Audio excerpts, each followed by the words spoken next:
Hello अस्सलाम वालेकुम, good evening, welcome two रंगन भरी शाम विद मी किरण मीर। कहिड़ा हाल आहिनि तव्हांजा? ठीकु आहियो? ख़ैर ख़ैरियत सां आहियो। ऐं अॼु मंडे आहे, जीअं त मां हमेशह चवंदी आहियां त मंडे लेज़ी डे हूंदो आहे, छो जो हफ़्ते जो पहिरियों ॾींहुं स्टार्ट थींदो आहे। हुन सां गॾु गॾु जेका गर्मी माशाल्लाह सां अॼु शुरू थी आहे ऐं बाक़ाइदा पघर ऐं नमी वारी जेका गर्मी आहे ही पूरो हफ़्तो हलंदी। ऐं उन खां पोइ जेको आहे असांखे ॿुधण में अचे थो त मे बी प्री मॉनसून जेके बारिशूं आहिनि उहे स्टार्ट थी वञनि। ऐं हालांकि हीअ जेका गर्मी आहे तमामु शदीद गर्मी आहे। हीट वेव अलर्ट जारी थी वियो आहे, PDMA जी तरफ़ां नोटिस जारी कयो वियो आहे अॼु त बराए महिरबानी पंहिंजी घरनि जी हद ताईं महदूद रहो। अननेसेसरी घरनि खां ॿाहिरि न निकिरो। तक़रीबन 12 खां 4 बजे ताईं जो जेको टाइम आहे कोशिशि करे इहो घरनि में गुज़ारियो। ऐं कोई बि कमकार आहे त सुबुह सां पंहिंजा कमकार करे छॾियो ऐं शाम जो 4 बजे खां पोइ जेको आहे घरनि खां ॿाहिरि निकिरो, छो जो इहो हीट वेव वारो टाइम आहे। ऐं इन में जेको आहे पंहिंजो पाण खे हाइड्रेटेड तमामु घणो रखो, जूसिस तमामु घणा पियो ऐं उहे बि फ्रेश जूसिस, जेके सूफ़ थी वियो, वाटरमेलन जीअं छाई थी वई, इन जो जूस पियो ऐं कमद जो जूस पियो, लाज़मी कमद जो जूस पियो। ऐं उन खां अलावा ही जेको आलू बुखारे जो जेको जूस हूंदो आहे या गिदामड़ी आलू बुखारो मिक्स करे जेको जूस ठाहे पीअंदा आहिनि, इहो बि तव्हांजे लाइ इलाही फ़ाइदेमंद आहे। सो जॾहिं बि ॿाहिरि निकिरो था पाण सां गॾु पाणी जी बॉटल्स रखो, पाण खे हाइड्रेटेड रखो ऐं का अहिड़ी तव्हां मतिलबु ख़ुराक खाओ जेका तव्हांजे लाइ, तव्हांजे घर भातियुनि जे लाइ सही साबित थिए, छो जो गर्मी तमामु घणी आहे। इन में जेकॾहिं असां रुॻो चांवर खाईंदासीं त उहे बि असांजी सिहत लाइ सही कोन्हे, मसाले वारी शयूं खाईंदासीं त उहे बि असांजे लाइ सही कोन्हे का। त इन करे सब्ज़ियुनि जो इस्तेमालु कयो, पर उहे सब्जियूं खाओ जिन में तव्हां मसाला घटि इस्तेमालु कयो ऐं ऑयल थोरो घटि इस्तेमालु कयो, छो त ऑयली शयुनि खाइण सां, तरपच वारी शइ सां बि तव्हांखे गर्मी लॻंदी, तव्हांजो मादो गरम रहंदो त तव्हांखे पघर वधीक निकिरंदो, तव्हांजो ब्लड प्रेशर लो थी सघे थो, तव्हांजो शुगर लेवल लो थी सघे थो। त इन जे करे जेको आहे फ्रूट तमामु घणो खाओ ऐं पाणी जो इस्तेमालु तमामु घणो कयो ऐं ख़ासि करे कपिड़ा उहे पायो जिन मां तव्हांखे महसूसु थिए त हवा आर पार थी सघे थी। थुल्हनि कपिड़नि खां ऐं ब्राइट कलर खां, जेके डार्क कलर्स थी विया, जीअं ब्लैक थी विया या कोई ॿियो अहिड़ो कलर आहे डार्क कलर आहे, उन्हनि खां थोरी परहेज़ कयो ऐं थधो कलर पायो। पर ज़ाहिर आहे कोई मूं वांगुरु इलाही माण्हुनि जी जेको आहे कमज़ोरी हूंदो आहे ब्लैक कलर, त मां त पाईंदी आहियां, मां रही कोन सघंदी आहियां, मां हफ़्ते में हिकिड़ो ॾींहुं ब्लैक ज़रूरु पाईंदी आहियां, न त मूंखे मज़ो कोन ईंदो आहे। पर उन सां गॾु गॾु तव्हां एहतियात लाज़मी कयो, खाधे पीते जो ऐं पाणी जो तमामु घणो एहतियात कयो। पंजाब गवर्नमेंट त अनाउंस करे छॾियो आहे त ही सॼो हफ़्तो स्कूल्स बंदि रहंदा। जिते जिते 9th जा एग्ज़ाम्स थी विया, मैट्रिक जा एग्ज़ाम्स थी विया त थी विया, बाक़ी जिते नाहिनि थिया उते हुननि पोस्टपोन करे छॾिया आहिनि। पूरो हफ़्तो स्कूल्स बंदि ऐं पेपर्स बि हुननि पोस्टपोन करे छॾिया आहिनि, छो त हीट वेव अलर्ट जारी थी चुको आहे। अॼु 20 तारीख़ आहे, 20 तारीख़ खां 28 मई ताईं शदीद हीट वेव आहे। तव्हांखे यादि हूंदो त अॼु खां कोई 5-6 साल पहिरें बि अहिड़ो ई हीट वेव आयो हुयो, जंहिंमें माण्हू ओचितो ॿाहिरि रोडनि ते बेहोश थी किरी पिया। कोरोना खां पहिरें जी ॻाल्हि आहे ऐं उन टाइम इहा शइ मतिलबु डिस्कवर थी हुई त ही हीट वेव आहे। सो ही ॿीहर अची रहियो आहे एतिरे अरसे खां पोइ साल बि गर्मी हुई, पर पोएं साल बारिशूं हुयूं, इन जे करे थोरो घणो मौसम बहितर हुयो।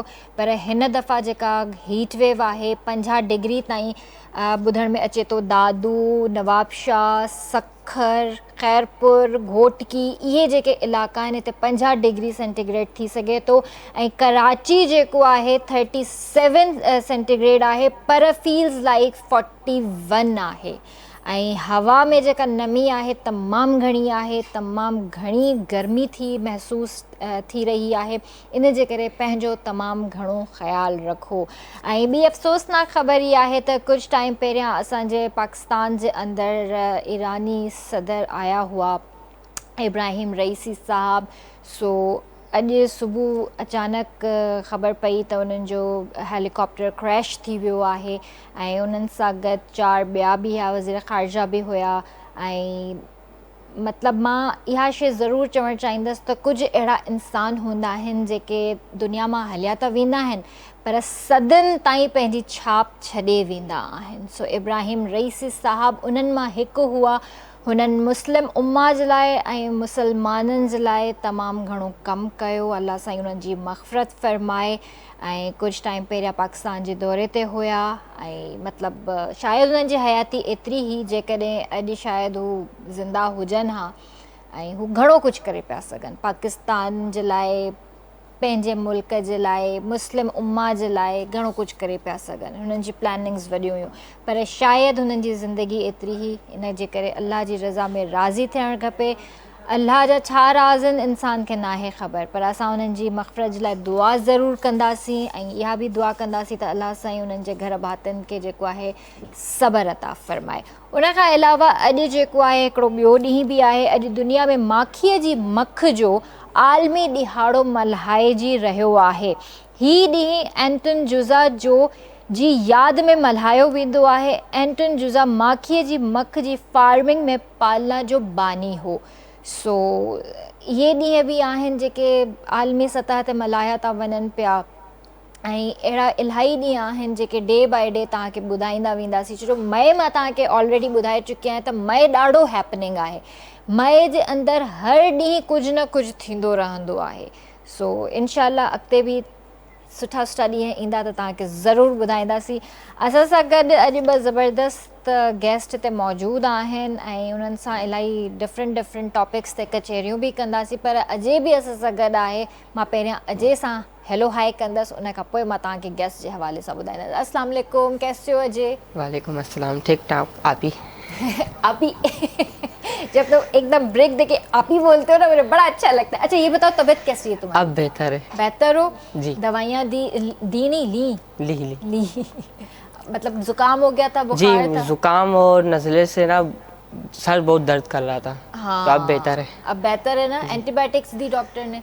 चलो अपना बहुत ख्याल रखो. गर्मी भी है, गर्मी की वजह से भी तबीयत ख़राब हो जाती है. ऐं असां सां गॾु अॼु मौजूदु आहिनि फ़ारीना मुजाहिद आहिनि, प्रोफेसर आहिनि कॉमर्स कॉलेज कराची में, इंटरनेशनल रिलेशन्स पढ़ाईंदियूं आहिनि. ऐं उनखां अलावा असां सां गॾु थर्ड कल्चर मारवाड़ी मटकू डांस कंदड़ मुनवर अली बजीर हिते मौजूदु आहे फ्रॉम उमरकोट. सो ॿिन्हिनि खे भलीकार कंदासीं. इन्हनि सां डिफरेंट टॉपिक्स ते खोड़ सारी कचहरी कंदासीं. अस्सलाम वालेकुम, कैसी हैं आप? गुड, अल्हम्दुलिल्लाह. आपको मैं वेलकम करती हूँ रंगन भरी शाम में. Thank you so much for inviting me. Thank U. अस्सलाम वालेकुम, कहिड़ा हाल आहिनि तव्हांजा भाउ? ठीकु आहियो? सभु ख़ैरियत, ठीकु ठाक. अदा चवां, अदी चवां, छा चवां? जीअं तव्हां बहितर सम्झो, जीअं तव्हां ख़ुशी फील करो चओ असांखे. तव्हां त मुंहिंजा अदा आहियो. Thank U. सही आहे? जी हा, बिल्कुलु बिल्कुलु न ईअं. ऐं माशाअल्लाह सां तव्हां हिन गेटअप में ॾाढा सुठा था लॻो. Thank you. ऐं जेको तव्हांजी स्पेशलिटी आहे थर्ड कल्चर मारवाड़ी मटकू डांस, जी त इन जे हवाले सां असांखे थोरो ॿुधायो. अदी उमरकोट में जेके बि स्टेज ड्रामा वग़ैरह थींदा आहिनि या असां वटि थर मेलो लॻंदो आहे या मूमल मारवी जो जेको क़िलो आहे असां वटि उमरकोट शहर में, उते मूमल मारवी जा किरदार बि मां ई कंदो आहियां. अच्छा. जी हा. इन खां अलावा होली, दिवाली, 14 अगस्त जा फंक्शन वग़ैरह, ईद शो वग़ैरह थींदा आहिनि, उन्हनि में वग़ैरह फंक्शन वग़ैरह में कमकार कंदो आहियां. शादी जा फंक्शन वग़ैरह बि मिलंदा आहिनि मूंखे. उमरकोट शहर में मुंहिंजो पंहिंजो डांस जो ग्रुप आहे. अच्छा. जी हा. सही. त तव्हां बेसिकली आहियो ई उमरकोट जा, रहंदा बि उते ई आहियो? जी हा, मां उमरकोट शहर जो आहियां. अच्छा. हींअर बि मतिलबु उते ई तव्हांजी रहाइश आहे, फैमिली उते ई आहे तव्हांजी? जी बिल्कुलु. एॾो परे खां तव्हां हिते आया आहियो ख़ासि हिन शो में शिरकत करण जे लाइ? जी जी बिल्कुलु. या केटीएन सां मोहबत आहे या असांजे शो सां मोहबत आहे? ॿिन्हिनि सां. ॿिन्हिनि सां? जी हा. असांजो शो ॾिसंदा आहियो? जी हा. जी हा. अच्छा, माशाल्लाह. तव्हां सां अञा मूंखे कचहरी करणी आहे ऐं ज़रूरु कंदासीं. तेसीं ताईं जेको आहे फरीना बि असां सां गॾु आहिनि. सो कैसी हैं आप? ठीक हैं? तबीयत ठीक है आपकी? गुड. और बताइए क्या चल रहा है आजकल, क्या कर रही हैं आप?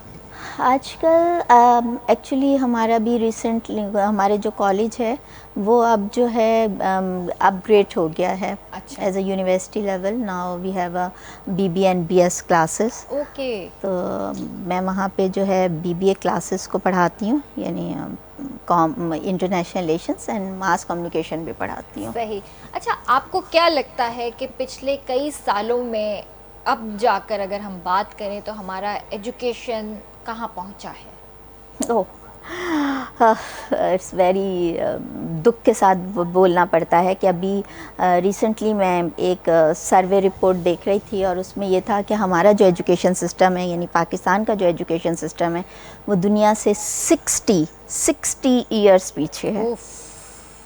سو اٹس اے ویری بہت زیادہ گیپ ہے. یس اسٹل یس. ایکچولی ابھی تک تو ہم لوگ تھیوریز پر ہی ہے نا, تو دنیا پریکٹیکل پر آ گئی ہے. ہم لوگ ابھی تک تھیوریز پڑھا رہے ہیں, تھیوریز پر ہی ہیں. تو یہ ہے بٹ یہ کہ ہوپ فار دا بیسٹ. نہیں تو یہ سسٹم کب چینج ہوگا, مطلب ہم کب آگے بڑھیں گے؟ 75 سال ہمیں آزاد ہوتے ہوئے ہو چکے ہیں لیکن still we are back forward. Actually پتہ کیریکولم میں چینج لانے کی ضرورت ہے. تو اس کے لیے I am so sorry to سے, ویسے وہ میرے بہت اچھے مطلب میں ان کو اپنا فرینڈ ہی کہوں گی کہ ایجوکیشن ڈپارٹمنٹ کے بہت سارے ہمارے دوست, ہمارے منسٹر, ہمارے سیکریٹری صاحبہ بھی کافی کام بھی وہ کر رہی ہیں ڈفرینٹ اس میں اب کر رہے ہیں. جو چیزیں بہت پہلے ہونی چاہیے تھیں وہ اب شروع ہوئی ہیں, ورک شاپس ہونا شروع ہوئی ہیں بچوں کے حوالے سے, ٹیچرس کے حوالے سے. It's a good thing. مگر یہ ہے کہ کیریکولم میں جب تک آپ چینجز نہیں لے کر آئیں گے آپ کے لیے جو ہے مشکلات بڑھتی جائیں گی. صحیح, یہ بات تو ٹھیک ہے. اچھا, جیسے ایجوکیشن کے حوالے سے ہم بات کر رہے ہیں تو ایک ایجوکیشن سسٹم جو ہمارا اسکولنگ ہے, اسکولنگ جو کہ آپ نے دیکھا ہوگا کہ سندھ میں بھی ہمارے بچے بیچارے جو آج بھی پڑھ رہے ہیں بڑے پریشان ہوتے ہیں. پراپر ان کے پاس ڈیسک نہیں ہوتے, پراپر ان کے پاس فرنیچر نہیں ہوتا, کبھی پیڑ کے نیچے پڑھ رہے ہوتے ہیں, کبھی کس طرح پڑھ رہے ہوتے ہیں. ایک ایجوکیشن سسٹم سب کے لیے ایک جیسا ہونا چاہیے. It's very necessary. پڑھانا ہے, اگر سنوارنا ہے اپنے ملک کو تو اس ملک نے ہمارے لیے بہت کچھ کیا ہے, لیکن ناؤ ہمارا ٹائم ہے کہ ہمیں اپنے ملک کے لیے کچھ کرنا چاہیے. ایگزیکٹلی. آپ کا جو ہمارا جو کانسٹیٹیوشن ہے اس میں یہ ہمارا فنڈامنٹل رائٹ ہے کہ ہم نے پڑھانا ہے. ہمارے یہاں پہ جو ہے ہائی اسکول ہے وہاں تک فری ایجوکیشن ہوگی. تو فری ایجوکیشن تو ایک الگ بات ہے, مگر میں یہ دیکھتی ہوں کہ ہمارے پاس جو گیپ آ رہا ہے نا اس کی سب سے بڑی وجہ یہ ہے کہ ہمارے پاس ایک سسٹم نہیں ہے, ہمارے پاس کئی سسٹمز کام کر رہے ہیں. ہمارے پاس ایک تو وہ ہے جو سرکاری اسکول ہیں, ٹھیک ہے, جس کا بھی آپ نے ذکر کیا. ایک ہمارے پاس انگلش میڈیم اسکول وہ ہیں جو گلی محلوں میں ہیں, ٹھیک ہے. پھر ایک ہمارے پاس اور سسٹم ہے اور وہ ہمارے پاس پھر AO لیول ہے, ایلیٹ کلاس ہو گیا وہ تو, elite class, upper middle class, ٹھیک ہے. تو ہمارے پاس ہم تو ایجوکیشن ہی ایک نہیں دے رہے, ہم تو ایجوکیشن میں ہی فرق لا رہے ہیں نا. A لیول کا بچہ الگ پڑھ رہا ہے, وہ جو بچہ جو گورنمنٹ سیکٹر میں ہے وہ الگ پڑھ رہا ہے, اور جو اپر مڈل اور لوور مڈل کلاس کے جو بچے ہیں وہ ایک الگ ایجوکیشن جو گلی محلوں میں ہو رہی ہے. تو ظاہر ہے کہ اس کی وجہ سے وہ اسٹینڈرڈ جو ہے وہ ہم مینٹین نہیں کر پا رہے ہیں. اس کی کیا وجہ ہے؟ اس کی وجہ میرا خیال ہے کہ ہمیں شاید پڑھانا ہی نہیں چاہتے. ہم چاہتے ہی نہیں ہیں کہ ہم مطلب ایجوکیشن پہ وہ کام نہیں ہو رہا جو ہونا چاہیے. آپ نے دیکھا ہمارا بجٹ کتنا کم ہے, کون سا ملک ہے, میرا خیال ہے 3.7 ہے شاید ہمارا, یا 2.7 ہے. 2.7 جس ملک کا بجٹ ہوگا ایجوکیشن کا, وہاں پہ آپ کیا چاہتے ہیں, ٹھیک ہے. پھر آپ کے پاس جو ہے کوالیفائڈ ٹرین ٹیچرز نہیں ہیں. سب سے بڑا مسئلہ یہ, کوالیفائڈ تو چلیں مان لیتے ہیں بھی اور نہیں بھی ہیں. اب وہ گلی محلوں میں بچیاں جو پڑھا رہے ہیں یا بچے جو پڑھا رہے ہیں, میٹرک کیا ہوا بچہ ہے وہ پڑھا رہا ہے, انٹرمیڈیٹ بچیاں پڑھا رہی ہیں, تو وہ ظاہر ہے ان کا وہ ہے ہی نہیں, ٹرینڈ بھی نہیں ہے وہ, تو وہ کیا ایجوکیشن دیں گی. صحیح بات ہے. یہاں تو زیادہ تر یہ ہوتا ہے کہ بچی نے میٹرک کر لیا, اس کے بعد اس کے اوپر رسپانسبلٹیز آ گئیں, بہت ساری چیزیں آ گئیں, اس نے گھر کو بھی دیکھنا ہے, اس نے ٹیچنگ کر لی. آپ کہیں اور جاب نہیں کر سکتے, گھر کے برابر میں اسکول ہے, وہاں جا کر گھر والوں نے بولا بالکل ایگزیکٹلی, یہ آپ بالکل صحیح, بہت آپ نے صحیح بات کہی. آئی ایم سو گلیڈ کہ آپ نے یہ بات نکالی کہ واقعی یہ ایک المیہ ہے کہ اب جو اکنامیکل حالات ہیں نا ہمارے ملک کے اس وقت, राइट नाउ जो हम देख रहे हैं, और लास्ट के 2-3 इयर्स में जो है जिस तरह हुआ है, तो वहाँ पे बच्चों की एजुकेशन पे बहुत इफ़ेक्ट हुए हैं. बच्चे जो है वो एक घर के किसी एक बंदे से गुजारा तो होता नहीं है, तो वो बच्चियाँ जो है वो हमारे पास, जैसे हमारे कॉलेज में सबसे ज़्यादा जो इशू आता है वो अटेंडेंस का आता है. तो वो बच्चा जब आएगा नहीं तो हम उसको पढ़ाएंगे कैसे, और वो जब वो आने के लिए कहता है तो आपके पास उन बच्चों के बहुत सारे प्रॉब्लम्स होते हैं. उसमें एक अभी जो आपने पॉइंट उठाया कि वो इकनॉमिकली इतना जो है इम्पावर नहीं है वो लोग कि वो जो है अपने आप को जो है क्या कहते हैं सफ़र मतलब कर सकें, उसको ना फुलफ़िल कर सकें अपने घर की ज़रूरतों को, तो वो हेल्प कर रहे होते हैं बच्चे. मेरे पास कितने बच्चे ऐसे हैं जो कि अपनी क्लास के बाद, मतलब अपने कॉलेज टाइमिंग्स के बाद जॉब्स पे जाते हैं. अब बताइए वो जॉब्स पे जाते हैं और वो तकरीबन फुल टाइम ही जॉब हो जाती है उनकी. और किस वक्त पढ़ेगा, किस वक्त तवज्जो देगा, तो जाहिर है. और बच्चे आते इसलिए नहीं, वो कहते हैं अब हमारे पेट्रोल इतना महंगा हो गया है. एक बच्चा आता है वो कहते हैं हमारे 200-300 रुपये किराया लगता है. तो एक घर से अगर 2-3 बच्चे आ रहे हैं तो वो आप देखें 600 रुपया रोज़ का किराया निकालना बहुत मुश्किल है. बहुत मुश्किल है. सही ॻाल्हि आहे. अॼुकल्ह जेतिरो मुश्किल हिन मुल्क में, हिन दुनिया में, मां चवां थी हिन मुआशरे में सर्वाइव करणु थी वियो आहे इकनॉमिकली, असां ॾींहं डे बाय डे पोइते थींदा था वञूं. ऐं जेको आहे ॿारनि जी पढ़ाई बि ॾुखी थी वई आहे, रहणु ॾुखियो थी वियो आहे, कमाइणु ॾुखियो थी वियो आहे, घर हलाइणु ॾुखियो थी वियो आहे. तव्हां यकीन कयो जेतिरी गर्मी थी चुकी आहे, वरी उन हिसाब सां जेकॾहिं मां ॻाल्हि कयां त घरनि में AC जेके हलाइनि था, जिन वटि कुंडा लॻियल आहिनि उहे बि मज़े सां हलाइनि था. जेके सफ़ेद पोश वाइट कॉलर जेके आहिनि, मिडिल क्लास या लोअर मिडिल क्लास, उहो मीटर ॾिसी थो हलाए पियो AC. कलाकु हलाए थो त वरी विसारे छॾियो, वरी सोचींदो त कलाकु हलाए छॾियां, वरी बंदि करे छॾियां. राति जो बि ईअं ई कंदो, कलाकु हलाईंदो वरी बंदि करे छॾींदो. ज़ाहिर आहे मीटर हलंदो ऐं जॾहिं बिल ईंदो त पोइ ख़बर पवंदी आहे. जॾहिं बिल ॾियण जो टाइम ईंदो आहे त उन वक़्तु इंसानु सोचींदो आहे त यार एॾो बिल अची वियो आहे.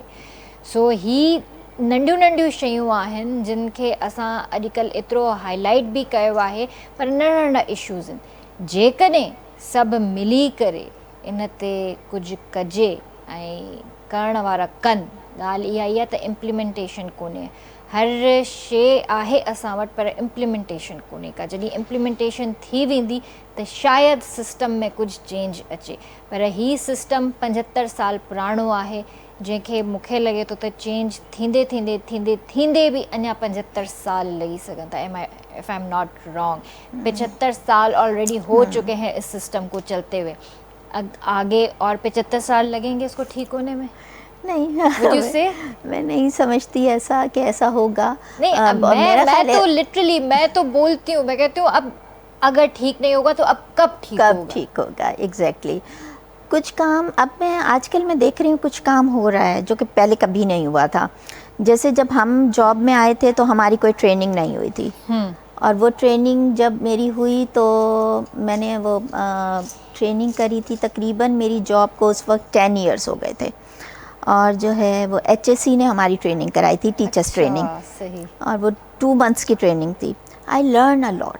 मैंने वहाँ से इतना सीखा, और मुझे उस वक्त ये एहसास हुआ कि यार ये इन्होंने हमें पहले दिन जैसे ही अगर हमने कमीशन पास किया था तो उसके बाद सबसे पहले हमें ट्रेनिंग पे भेजते थे, और जो है वो ट्रेनिंग करने के बाद हमें अगर भेजते तो हम आज बिल्कुल डिफरेंट होते.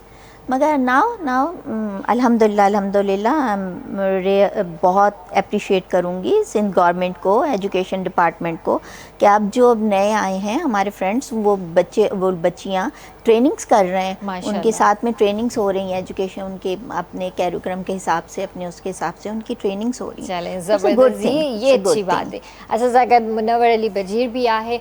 शोभा, मूंखे इहो ॿुधायो त सभिनीनि खां पहिरियां त मां तव्हांखां इहो पुछंदसि त तव्हां हिन फील्ड में कीअं आया, ऐं तव्हांखे इहो जेको गेटअप तव्हांजो थियलु आहे, तव्हां इन तरफ़ वरी कीअं आया?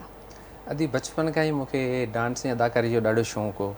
एॾो इंतिहाई शौक़ु हो, इन शौक़ु में ना हो पढ़ी सघियो असां, ना को हुनर सिखी सघियो असां. अच्छा. जी हा. शादी वग़ैरह थींदी, मोहल्ले में ढोल जी आवाज़ ईंदी त इहो थो वञा डांस करणु. सही. पोइ घर वारा अबू बि कावड़ंदो, भाउ बि कावड़ंदा, यार को हुनर ई सिखी वठ, पढ़ाई करे वठ। मां चयो न। त इन हिसाब सां मूंखे इंतिहाई हिकिड़ो एॾो जुनून थी वियो आहे जो अदाकारी जो। पोइ आस्ते आस्ते स्टेज ड्रामा करणु शुरू कयासीं। पोइ होली दिवाली जा जेके फंक्शन वग़ैरह थींदा आहिनि उन खां पोइ पंहिंजो चैनल खुली वियो KTN। त मां चयो छो न ट्राई कजे। पोइ वरी अलाह जो शुक्र हो तव्हां जहिड़ा सुठा माण्हू असांखे मिली विया हिते, जंहिंजा मां नाला बि तव्हांखे ॿुधाईंदुमि। जी जी त हिकिड़ो करण वारी अलाह जी ज़ात आहे, पर हिकिड़ो ज़रियो बि हूंदो आहे। सही। अलाह साईं ख़ुशि रखे। अदी नजमा कावश, उन खां अलावा अलीगुल मला साहिबु, सुराब सुमरो, असलम भुट्टो, इन्हनि मुंहिंजी ॾाढी हेल्प कई। इन्हनि मूंखे सपोर्ट कयो, मूंखे कमु ॾिनो अॻिते। मूंखे हिननि जी महिरबानियूं, अलाह साईं इन्हनि खे ख़ुशि रखे।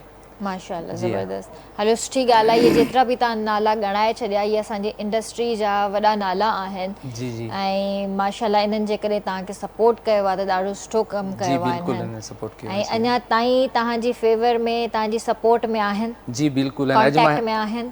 अॼु मां हिते वेठो आहियां त उन्हनि जी महिरबानियूं आहिनि। माशाल्लाह माशाल्लाह। जी हा। अच्छा, पोइ जॾहिं तव्हां इहो औरतुनि वारो जेको गेटअप करे वेहो था या जॾहिं डांस कयो था, त घर वारनि तव्हांखे कुझु चयो न? मतिलबु काफ़ी अहिड़ियूं ॻाल्हियूं आयूं, इहो मां तव्हांखे ॿुधाईंदुमि। काफ़ी मुंहिंजा मिट माइट एतिराज़ बि कंदा हुआ। ऐं उन खां अलावा जेको सो चवंदा भई तूं हीउ डांस करीं थो, इहो पंहिंजे समाज में इनखे शइ खे ग़लति सम्झियो वेंदो आहे। पर डांस त मूंखे मर्दनि वारो बि ईंदो आहे, पर उन में लेजो वरी मुंहिंजो उहो ई अची वेंदो औरतुनि वारो। त इन जे करे गेटअप वरी उन असांजो हिसाबु किताबु उते जीअं त थर कल्चर जो हिसाबु किताबु हूंदो आहे। त पोइ काफ़ी माण्हुनि मूंखे चयो यार तूं हीउ डांस कंदो, हीउ लेडीज़ कपिड़ा पाए, तव्हांजी घरवारी नाराज़ थींदी हूंदी। मां जो पहिरीं ॻाल्हि थी आहे, मुंहिंजी वाइफ मुंहिंजी ज़ाती लाइफ में इंटरफेयर नथी करे। छो त मां मुंहिंजे मथां जेके ज़िमेदारियूं आहिनि, मां पंहिंजे घर जी हर शइ टाइम टेबल ते जेको जंहिं शइ जी ज़रूरत हूंदी आहे अफोर्ड करे छॾंदो आहियां। उन खां अलावा मुंहिंजी पंहिंजी ज़ाती लाइफ उन में केर बि इंटरफेयर न कंदो आहे। हे मुंहिंजो हिकिड़ो जुनून आहे, हिकिड़ो मुंहिंजो शौक़ु आहे। मां अॼु ॾींहं ताईं काफ़ी फिल्मुनि में कमु कयो आहे। हींअर बि मां रमज़ान खां पहिरीं टेलीफिल्म में कमु कयो आहे, खड़ी नींव के नीचे। अच्छा, लाहौर में हो असां। अच्छा अच्छा, जी लाहौर जी टेलीफिल्म हुआ। जी लाहौर जी। अच्छा, कंहिं चैनल जे लाइ हुई या हिन जे लाइ आहे, थिएटर लाइ आहे? जी न, हो वरी ठाहे चैनल ते विकिणंदा आहिनि। अच्छा जी हा, रज़ा बलोच साहब डायरेक्टर हो हुनजो। अच्छा अच्छा जी उन में 2 कैरेक्टर कया आहिनि मूं। अच्छा 2 बि न, 3 कैरेक्टर। जी हा, उन हिकिड़ी टेलीफिल्म में 3 कैरेक्टर कया आहिनि। अच्छा अच्छा, जी हा। सही। ऐं KTN जे मुंहिंजो यादगार सीरियल ड्रामो वधी फ़ासिला विया, असलम भुट्टो साहिबु सोप हूंदो, उन में मां 5 कैरेक्टर कया। 5 कैरेक्टर में कया आहिनि? कहिड़ा कहिड़ा हुया? जी हा, उन में वरी अली रज़ा कटबर चए यार तव्हां मुनवर बजू तुंहिंजी त लय थी वई, असां हिकिड़े रूम में फाथा पिया आहियूं, तूं 5 कैरेक्टर। त हुन अली जी पंहिंजी बि त लय हुई हिन ड्रामे में। कहिड़ा कैरेक्टर हुया, यादि अथव? कुझु यादि आहिनि, कुझु यादि कोन। जेके यादि अथव उहे ॿुधायो, कहिड़ा कैरेक्टर्स हुआ जेके तव्हां कया हुया? हिकिड़ो त मां उन में फ़क़ीर जो कयो। अच्छा। जी हा, उन सां छा था चओ, सलादीन तुने सां गॾु। अच्छा। जी हा, हिकिड़ो जासूस ॾेखारियो मूंखे, जेके रोडनि ते पिने थो वग़ैरह, जासूसी करे, हिते जूं ख़बरूं हुते जूं ख़बरूं। सही सही सही। ऐं ॿियो हिकिड़ो मुंहिंजो अहिड़ो कैरेक्टर हुन में हिकिड़ी घरवारी मुंहिंजी ॾेखारींदा आहिनि, मवाली ॾेखारींदा आहिनि, ॿारनि खे कुटणु, घरवारी खे कुटणु करणु। उन खां अलावा हिकिड़ो नौकर जो बि किरदारु कयो हो मूं। अच्छा अच्छा। जी अहिड़े तरीक़े मूं 5 कैरेक्टर कया मूं हुन में। सही। तव्हां जॾहिं माशाल्लाह एतिरो सुठो कमु स्क्रीन ते करे रहिया हुया, त पोइ तव्हांखे हिन शइ जी छो ज़रूरत पई? अदी चवण जो मक़सदु इहे त असां वटि जेके हुते शादियुनि जा फंक्शन वग़ैरह थींदा आहिनि न, मूं वटि ॿियो को हुनर या रोज़गार वग़ैरह न आहे। ऐं हिते जेकॾहिं आऊं अचां त पोइ पुठियां घर जी ज़िमेदारियूं बि आहिनि, शादीशुदा आहियां, ॿार बचा बि आहिनि, उन्हनि खे छॾे मां हिते अफोर्ड न पियो करे सघां हिते रहणु करणु। ऐं अॼु ॾींहं ताईं मूं जेतिरो बि कमु कयो आहे एसि ताईं पुॻो आहियां त उमरकोट जे हवाले सां मुंहिंजी कॾहिं बि कंहिं हेल्प कोन कई आहे। अच्छा। जी हा, जेकॾहिं उमरकोट में काफ़ी अहिड़ा माण्हू आहिनि नाले वारा, पर मां कंहिंजो नालो न खणंदुमि। अलाह साईं उन्हनि खे बि सलामत रखे, आबाद रखे। हू जेकॾहिं चाहिनि हा मूंखे सपोर्ट करनि हा त मां अॻिते निकिरी वञा, पर मूंखे जेको मिलियो मुंहिंजो नसीबु, मूंखे जेको न मिलियो उहो मुंहिंजो ई नसीबु आहे। सही। ग़रीबत अलाह जी तरफ़ां आहे, मालिक जा राज़ मालिक ॼाणे थो। बेशक मतिलबु अमीरी ग़रीबी सभु अल्लाह जी तरफ़ां हूंदी आहे। जी हा। पर हिते ॻाल्हि उहा ई थी अचे त हुनर बि ज़रूरी आहे, पढ़ाई बि ज़रूरी आहे। जी हा। अॼु जे दौर में जेकॾहिं असां रड़ियूं कयूं था त भई पढ़ायो पढ़ायो, त इन जी वजह इहा ई आहे त तव्हांखे जेकॾहिं ख़ुदा न ख़ास्ता को ॿियो कमु नथो अचे त तव्हांखे तव्हांजी पढ़ाई कमु अचे। जी जी। त उहो वक़्तु ॿियो हुयो। जी बिल्कुलु। हाणे जो वक़्तु ॿियो आहे। जॾहिं मां सॉरी मां तव्हांजी ॻाल्हि कटां थो, बाबा मूंखे चई स्कूल में दाख़िला थो वठी न त मां चयो पहिरीं मूंखे टीवी वेठी ॾे पोइ मां पढ़ंदुमि। इन ॻाल्हि ते पोइ मां ब्रेक वठां, पोइ इन ॻाल्हि खे कंटिन्यू कंदासीं। जी व्यूअर्स, वक़्तु आहे ब्रेक जो, कार्यक्रम जो जल्दी वापसि था अचूं।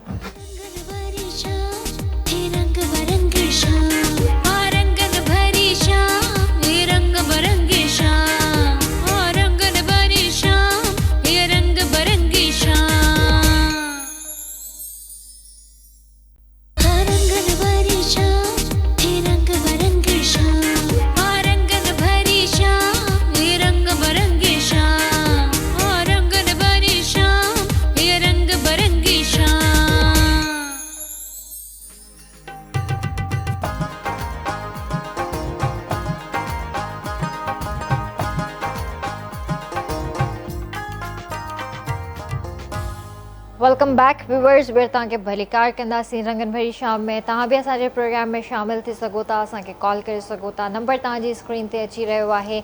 ऐं असां सां गॾु फरीदा मुजाहिद मौजूदु आहिनि हिते, ऐं उनखां अलावा मुनवर अली बजीर बि हिते मौजूदु आहिनि। सो ॿिन्हिनि सां डिफरेंट टॉपिक्स ते ॻाल्हि ॿोल थी रही आहे। ऐं पर हींअर जेको मां फरीदा खां इहो ज़रूर पूछणु चाहींदसि, तो जैसे कि अभी ब्रेक से पहले हम बात कर रहे थे, जैसे मुनवर हमें बता रहे थे कि हमारे माशरे के अंदर कोई चीज़ एक्सेप्टेबल नहीं है, एक्सेप्ट नहीं किया जाता। अब जैसे ये काम कर रहे हैं या व्हाट्सएवर, इसके पीछे जो भी स्टोरी है, माशरा इसे कबूल नहीं कर रहा। जो ये डिज़र्व करते हैं वो इन्हें मिलता नहीं है। तो क्या ये हमारी कौम की बदकिस्मती है कि आर्ट को नहीं समझते, या इनको एक तरबियत की वाकई ज़रूरत है, क्लास की ज़रूरत है? यस, बिल्कुल। हम लोग जो अभी ब्रेक में भी आप बात कर रही थी तो यही बात कर रहे थे हम लोग। एक्चुअली लोगों में एक्सेप्टेंस नहीं है। लोग जो है मतलब एक हम टैबूज़ हैं हमारे जो कि सेट हैं, जो हमें बचपन से ही वो उनमें कैच कर दिया गया है। ठीक है, उस कैच के अंदर हम लोग इतना जकड़े में हैं कि हम उससे बाहर निकल ही नहीं सकते। अभी रिसेंटली हमारे पास एक हमारे बच्चों ने प्रोग्राम करा और उसमें मैंने देखा कव्वाली का प्रोग्राम था, छोटा सा प्रोग्राम था, और मैं देख रही थी वो बच्चियाँ इतनी स्टफ होकर यूँ बस बैठी हुई थी, मतलब वो मूव नहीं कर रही थी। अगर वो इंजॉय करना भी चाहें तो वो नहीं करती। ठीक है, क्योंकि वो हमारे माशरे में इसको अच्छा ही नहीं समझा जाता। तो जैसे इनकी भी यही बात है कि एक्सेप्टेंस ही नहीं है। वो उस आर्ट को समझते ही नहीं कि वो किस फेज से गुज़रते हैं, कितनी मेहनत से उन्होंने अपनी वो प्रैक्टिस करते हैं, अपने सॉन्ग्स बनाते होंगे, अपना गेटअप करते होंगे, कितनी मेहनत करते हैं ना। ठीक है, मगर वो क्योंकि हमारे सोसाइटी में इन चीज़ों को मायूब समझा जाता है, मतलब इसको आर्ट नहीं समझा जाता है ना। आर्ट के नाम मतलब अगर हम आर्टिस्ट समझें उन्हें और उनकी बाकायदा ट्रेनिंग्स और वो स्कूल्स में होनी चाहिए। प्राइवेट स्कूल्स में हो रहे हैं अभी भी, चंद एक प्राइवेट स्कूल्स हैं जहाँ पे हो रहे हैं। बल्कि मैंने अपने बचपन में हमारे स्कूल में होती थी म्यूज़िक क्लासेस। हाँ। ठीक है, फिर आपने देखा कि ज़िया के दौर के बाद से जो है, आई एम सॉरी मुझे पता नहीं कि नाम लेना चाहिए था या नहीं, मगर बहरहाल ज़िया के दौर के बाद जितना कंजर्वेटिव हमारा माशरा हुआ है उतना इससे पहले कभी भी नहीं था। और सिंध तो हमेशा से बहुत मॉडर्न रहा है। आप सिंध की तो तारीख़ देखिए, सिंध तो हमेशा से बहुत मॉडर्न रहा है। ये सिंध वो ख़ित्ता है जहाँ पर जो है जब आप जाते हैं, चाहे आप कोई मेल भी जाता है तो वहाँ की औरत उससे आके हाथ मिलाती है, ये उनके कल्चर का हिस्सा है। तो हमेशा से बहुत मॉडर्न और बहुत डाइवर्स जो है सोसाइटी है सिंध की। तो रिच कल्चर आहे सिंध जो, ऐं तमामु घणो आर्टिस्टिक कल्चर आहे असांजो। पर ॻाल्हि इहा आहे त मुंहिंजो भाउ मुनवर अली बजीर उमरकोट जो आहे, जिथे ही पंहिंजे फ़न जो मुज़ाहिरो करे थो। चवंदा आहिनि न, कुछ पाने के लिए कुछ खोना पड़ता है। त हिन पंहिंजी ज़िंदगी में अलाए छा छा विञायो हूंदो जो अॼु ही हिन मुक़ाम ताईं पहुतो आहे। पर अॼु भी हिन खे उन सपोर्ट जी ज़रूरत आहे कंहिंखां, आवाम खां, ऐं कुझु उन्हनि माण्हुनि खां जेके वाकई फ़न जो क़दुरु कंदा आहिनि, जेको फ़न ॾिसंदा आहिनि। तव्हांजे घरनि में महफ़िलूं थियनि थियूं, शादियूं थियनि थियूं, तव्हां हिननि आर्टिस्टनि खे घुरायो, छो कोन था घुरायो पिया, हिननि जो बि फ़ाइदो थींदो। तव्हां मूंखे इहो ॿुधायो त जीअं त तव्हां पंहिंजो गेटअप पाण कंदा आहियो, तव्हां ॻाल्हि कई, तव्हां मेकअप बि ज़ाहिर करिणो थो पए ऐं तव्हां ते त अञा वधीक मेकअप लॻंदो हूंदो, बेस इलाही हेवी ठहंदो हूंदो, त तव्हां पंहिंजो मेकअप सॼो पाण कंदा आहियो? जी हाँ, मां पाण कंदो आहियां। अच्छा जी, इलाही महांगो महांगो मेकअप मिलंदो आहे, ड्रेसिंग वग़ैरह पोइ अफोर्ड कोन करे सघंदो आहियां, पोइ उधर ते वठंदो आहियां, दुकाननि ते वेंदो आहियां, यार मूंखे शइ खपे थी, मूंखे अॼु राति जो मां वेंदुमि प्रोग्राम ते, सुबुह जो मां तव्हांखे पेमेंट ॾींदुमि। अॼु मां हिन फ़न जी दुनिया में पंहिंजे पाण खे तक़रीबन हिकु दफ़ो न कई दफ़ा मां पंहिंजे पाण खे ज़िंदा लाश थींदे बुखियो उञियो उस में पंहिंजे पाण खे ज़िंदा लाश थींदे ॾिठो आहे, बार बार मरंदे ॾिठो आहे, हिकु दफ़ो बि न कई दफ़ो। मां हिन मंज़िल ते अॼु ॾींहुं पुॼी न सघियो, छो त मां ग़रीब आहियां, मूंखे केरु सपोर्ट करण वारो न आहे। कई अहिड़ा माण्हू हुते उमरकोट में मौजूदु आहिनि जेके चाहिनि त मूंखे अॻिते वधाए सघनि था, मूंखे सपोर्ट करे सघनि था। मूं वटि पढ़ियलु लिखियलु न आहियां, मूं वटि ॿियो को हुनर न आहे, ॿचिड़े वारो माण्हू आहियां, घर जी ज़िमेदार बि आहिनि, बसि पर तव्हां छो था परेशान थियो? तव्हांखे कहिड़ी ज़रूरत आहे उन्हनि माण्हुनि जी? तव्हां वटि जेको फ़न आहे इहो हर कंहिं वटि न आहे हूंदो, इन जो मतिलबु आहे त तव्हां नाउमीद थी विया आहियो न। मायूसी कुफ़र आहे, अलाह साईं चवे थो त मायूसी कुफ़र आहे, तूं मूंखां घुर, तूं बंदनि खां न घुर, तव्हां अलाह खां घुरो। तव्हां छो था निहारियो उन्हनि माण्हुनि जी तरफ़? यदि मां पाण डांस कंदो आहियां, तव्हां ॾिसो, ॻाल्हि ॿुधो, मुंहिंजे जेको चवण जो मक़सदु आहे न, तव्हां सिर्फ़ु हुन मक़सद खे सम्झो। तव्हां वटि हुनुरु आहे, ठीकु आहे, अलाह साईं तव्हांखे हिकिड़ो हुनुरु ॾिनो आहे, तव्हां जेकॾहिं इन मां 2 रुपया बि जेकॾहिं हलाल जा कमायो था न, त तव्हां उन शइ खां बचियलु आहियो जेको हराम अॼुकल्ह, मां very clearly I am saying here त अॼुकल्ह जेके असांजे हलाल में जेको हराम मिक्स थी वियो आहे न, जेको तव्हां हलाल कमाए, जेका तव्हां सुख जी निंड कंदव न, हराम कमाए तव्हां उहा निंड नथा करे सघो। तव्हांखे ॻाल्हि सम्झ में अचे पई जेको मां हिते ॻाल्हाइणु चाहियां थी? जी जी। ऐं तव्हां वटि जेको हुनुरु आहे, तव्हां जेको कमायो था, तव्हां पंहिंजे बच्चनि खे पालियो था, तव्हां पंहिंजो घरु ॾिसो था, तव्हां त अमीर आहियो, तव्हां त ग़रीब आहियो ई कोन, छो त हुनुरु कॾहिं बि कंहिंखे ग़रीब न कंदो आहे। ट्रू। अॼु मां हुते शादियुनि में फंक्शन में डांस वग़ैरह कंदो आहियां त काफ़ी माण्हू मूंखे चवंदा आहिनि त तूं वॾो गुनाहगार बंदो आहीं, तूं हराम कमाई, तूं पंहिंजे ॿारनि खे हराम खाराईंदो। तव्हां सिंपल उन्हनि खे इहा ॻाल्हि चओ, इहो मुंहिंजो ऐं मुंहिंजे अलाह जो मामिलो आहे, तव्हां केरु थींदा आहियो? तव्हां जॾहिं सपोर्ट नथा कयो, यही तो हमारे मुआशरे की बदकिस्मती है कि हम अपने आप को नहीं देखेंगे, असां पंहिंजे गिरेबान में कोन ॾिसंदासीं। ॿिए ते आङुर खणणु एॾो सवलो हूंदो आहे जो हुनजो सॼो एक्सरे कढी करे असां हुनजे साम्हूं रखी छॾींदा आहियूं। और यू नो एवरी फील्ड में, मतलब आप इसको ही ना, आप इतना दिल पे ना लें कि आपके साथ ऐसा होता है। एवरी फील्ड में, हर फील्ड में जहाँ अदी वरी जेको माण्हू तनकीन कंदा आहिनि, वरी उहे पंहिंजी शादियुनि में असांखे घुराईंदा आहिनि, असांखे अजरखूं पाराईंदा आहिनि, हार पाराईंदा आहिनि, पेमेंट ॾींदा आहिनि, असां सां गॾु सेल्फियूं बि कढाईंदा आहिनि, उहे साॻिया माण्हू। ॾिसो, इहा बि त हिकिड़ी कामयाबी आहे न, कामयाबी बि आहे। जिथे कामयाबी आहे त उते 2-4 माण्हू जेके न तव्हांजा, ख़बर अथव न, जेलसी बि थींदी आहे त हीउ एॾो अॻिते वधे थो, हिन खे एॾो नालो मिले थो, हिन जी तस्वीरूं लॻनि थियूं, डांस करे थो, वायरल थिए थो, असां नथा करे सघूं? त इहो जेको हुनुरु आहे न, हर कंहिं वटि न हूंदो आहे, कंहिं कंहिं वटि हुनुरु हूंदो आहे इहो। सो इन ॻाल्हि खे बि कंटिन्यू कंदासीं, वठंदासीं ब्रेक, जल्दी हाज़िर था थियूं।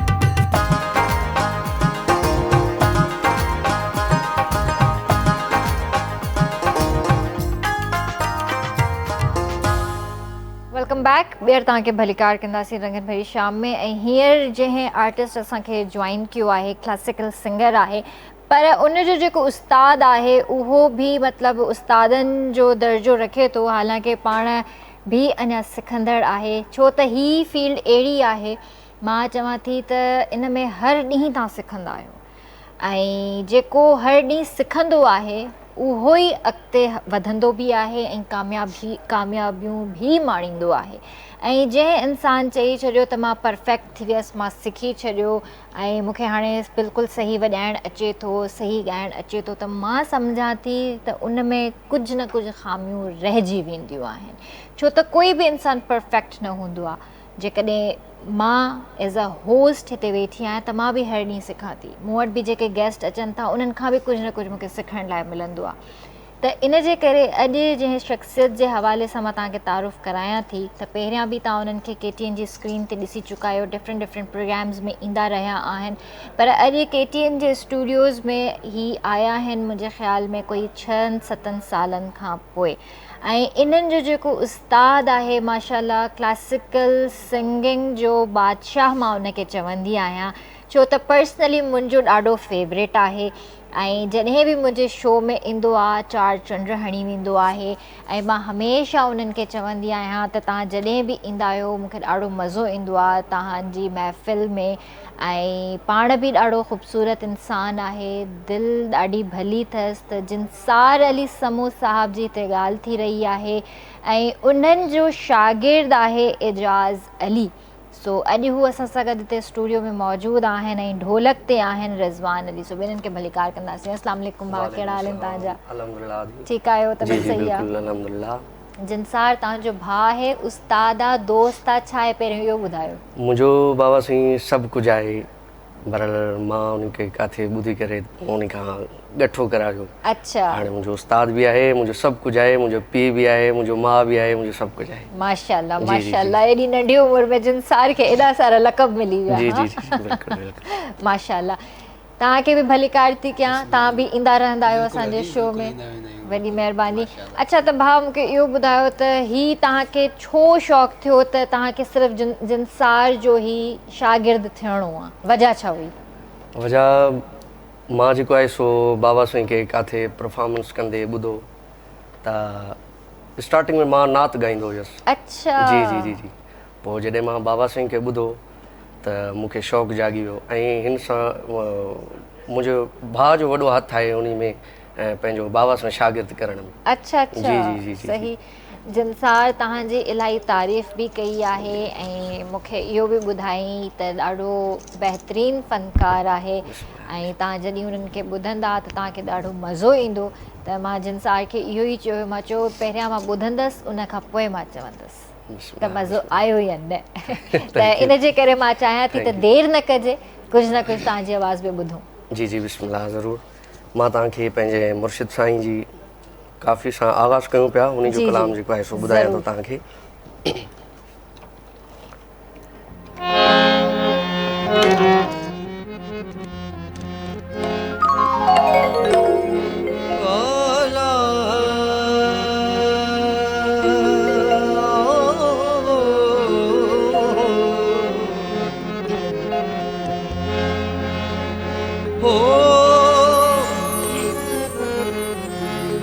किस्मत दी मुट्ठी मारी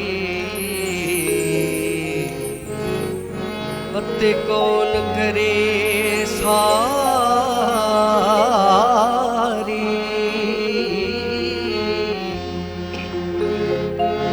राज़ी थी वे रहबर वञे तार मझो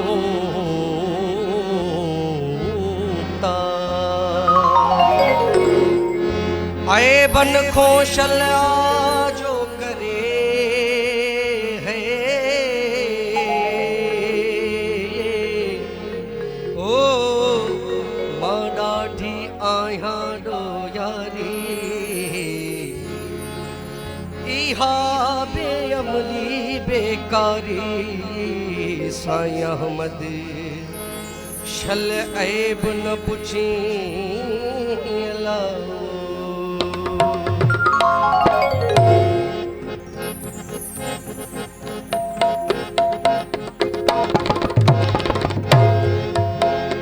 सिर ते आयम बार गम जो, सिर ते आयम बार गम जो, आयम बार गम जो सिर ते आयम बार गम जो ओ हिक छोरी थियम धार आयूं इश्क दा आज़ार आयूं इश्क दा हिक छोरी थियम धार आयूं इश्क दा आज़ार आयूं इश्क दा आज़ार मैं कैसा करा पचार आयूं इश्क दा आज़ार आयूं इश्क दा आज़ार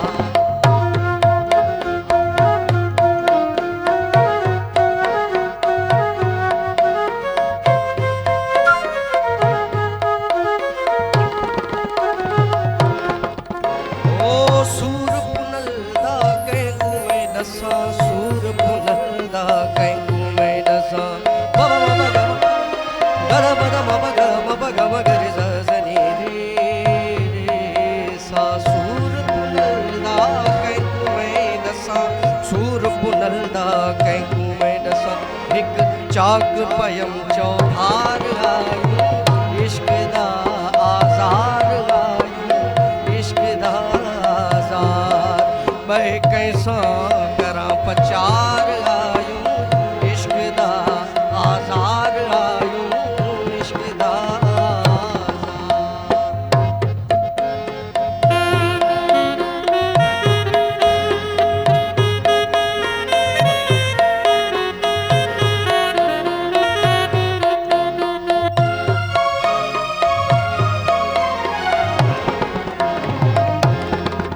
ओ दुखीअ खे वो दुख घणा अल्लाह दुखीअ खे वो दुख घणा दुखीअ खे ओ दुख घणा अल्लाह दुखीअ खे वो दुख घणा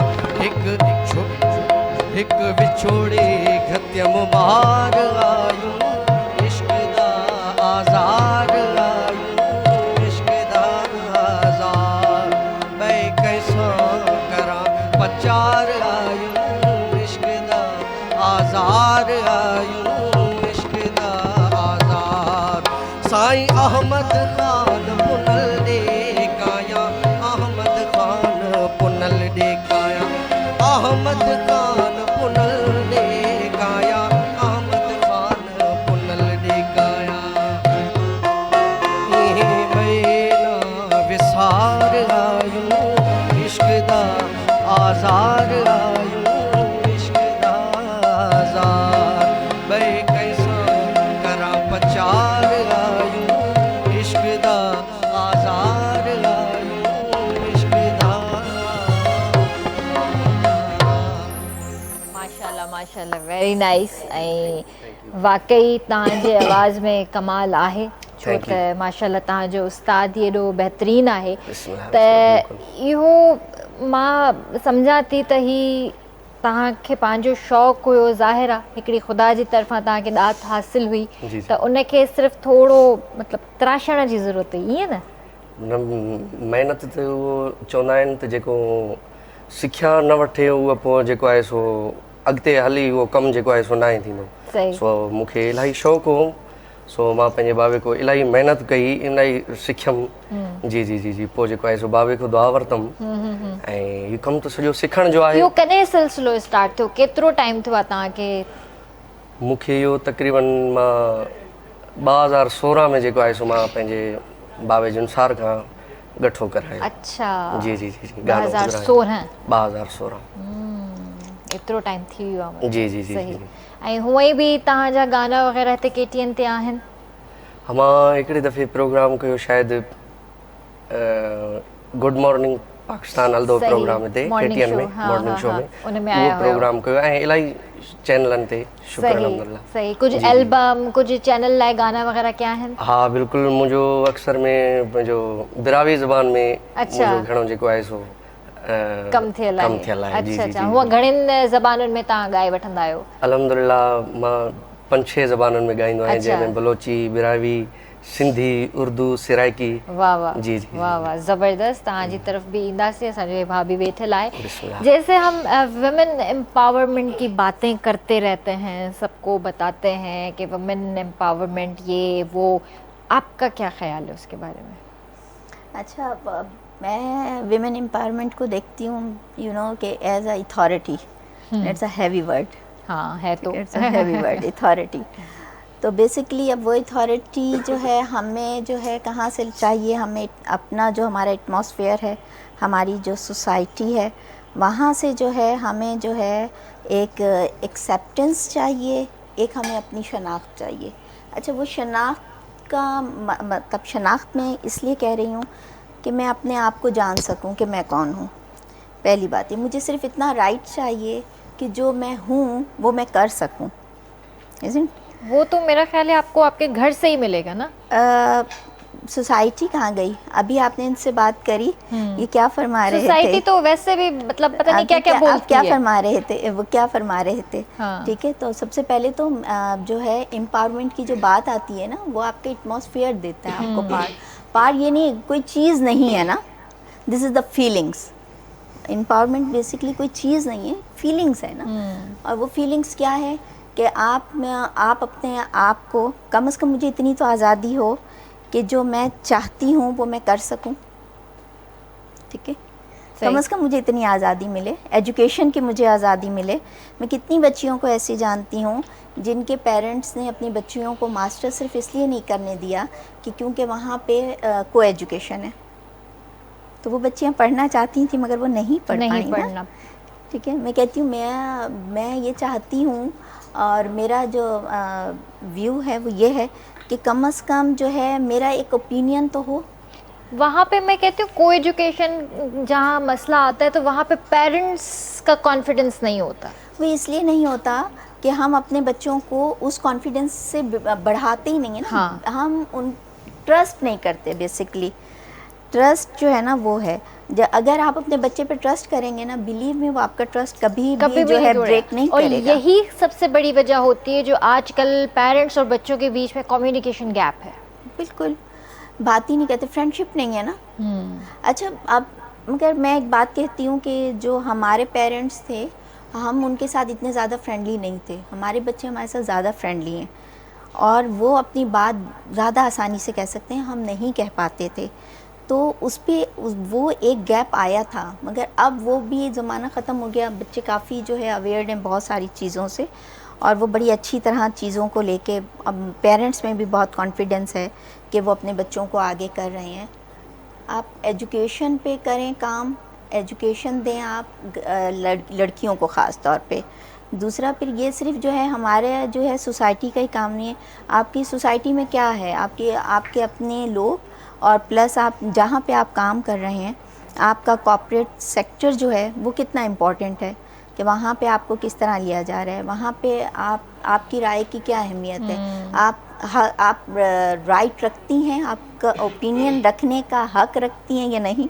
कम से कम मुझे बात तो करने दी जाए, मुझे बोलने तो दिया जाए, है ना। तो एम्पावरमेंट तो बेसिकली जो है, अच्छा आप देखो ना कैसे होता है। अभी जब हम ब्रेक में बात कर रहे थे तो हम देख रहे थे कि कितनी सारी, आई एम सो सॉरी, मैं जो इस विमेंस डे के हवाले से जो रैलियाँ निकलती हैं या वो, मुझे समझ नहीं आती हैं आज तक कि वहाँ पे ये सब हम मतलब क्या, हम किस चीज़ को बात कर रहे हैं। हम जिस वेस्ट की बात कर रहे हैं, उस वेस्ट के पास तो ख़ुद औरत आज़ाद नहीं थी ना। ठीक है, आप देखें ना, आप कॉलोनियन जो हमारा एरा है उसमें 90s में जाकर जो है हमारे पास जो है वो जब ये सती की रस्म और ये सारी चीज़ें हो रही थी, तो हम लोगों ने, मर्दों ने ही आवाज़ उठाई कि जी ये एक जुल्म है, ये नहीं होना चाहिए, और वो हुआ। फिर उसके बाद हम देखें, हाँ आप यूरोप की बात करते हैं, आप मिसालें देते हैं, यूरोप में औरत को क्या आज़ादी थी, क्या वो था। एक औरत अगर जो है बहुत ही क्या कहना चाहिए कि अगर उसके भाई नहीं है, वो अपने घर की एक अकेली बेटी है, तो उस जायदाद में उस बेटी का हक नहीं होता था। होता है, ठीक है, उसकी जगह पे वो उसके हस्बैंड को वो जायदाद देते थे। हाँ, ठीक है, अभी भी दुनिया में 1% जो है टोटल विमेंस पॉपुलेशन है जिसकी अपने नाम पे कोई जायदाद है। ठीक है, आज हमने- भी औरत को उसके हक से महरूम किया जाता है। बिल्कुल बेसिक राइट्स, एजुकेशन नहीं करने दी जाती आपको। कर ली तो फिर वही घरों में बिठाया हुआ है। बहुत मुश्किल हालात हैं, मगर ये कि देखें, फिर मैं कहती हूँ, अभी रिसेंटली मैंने देखा था आपका इंटरनेशनल जो है लेबर गज़ट जो आता है, जी, जी। उसमें उन्होंने बोला कि 3.4% जो है ख़वातीन जो है दुनिया में काम करती हैं, और उनके जो वेजेस हैं वो 10% हैं, सिर्फ 10% वो कमाती हैं। ठीक है, तो 90% तो आदमी ही कमा रहे हैं। सही बात है। ठीक है, तो एक ये भी है, ये भी एक इशू है हमारे पास जो है घर से बाहर निकल के जाना, लोगों को फेस करना। पाकिस्तान में बहुत सारे अब कॉन्स्टिट्यूशंस में और सोसाइटी ने बहुत सारे अब लॉज भी बन गए हैं आपके वीमेन प्रोटेक्शन के हवाले से, वो भी हमें अच्छा आगे लेके चल रहे हैं। मगर ये है कि अभी लेबर डे के हवाले, लेबर उसमें उनके जो वो है यूनाइटेड नेशन का जो लेबर का उन्होंने वो गज़ट निकाला है, उसमें उन्होंने कहा कि जी जो विमेंस हैं वो आपकी 2.3% जो हैं औरतें दुनिया में काम कर रही हैं। ठीक है, और उनमें से सिर्फ 1% जो है आप उनको जो है वो पे कर रहे हैं, मतलब इतना कम पे कर रहे हैं, और मर्दों से ज़्यादा काम करती हैं। मर्दों से एक औरत average 6 to 5 years every day ज़्यादा काम करती है।